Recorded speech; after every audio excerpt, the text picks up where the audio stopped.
Isang araw, may isang binatang nagngangalang Miguel na laging nakatambay sa isang maliit na kapihan sa kanto ng kanilang bayan. Palagi siyang nakasimangot at parang laging may bigat sa kanyang dibdib. Isang gabi, habang nag-iisa si Miguel sa kanyang paboritong mesa sa kapihan, may lumapit na matanda sa kanya. "Anak," sabi ng matanda, "bakit tila malungkot ka?" Napatingin si Miguel sa matanda at ngumiti ng paunti. "Wala lang po, Lolo. Parang hindi ko mahanap ang tunay na kasiyahan."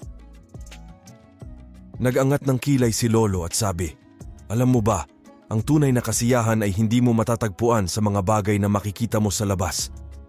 Ito ay nasa loob ng iyong puso at isipan." Hindi agad na intindihan ni Miguel ang sinabi ni Lolo, ngunit dahan-dahan itong nagkaroon ng kuryosidad. "Ang unang hakbang sa tunay na kasiyahan," patuloy ni Lolo,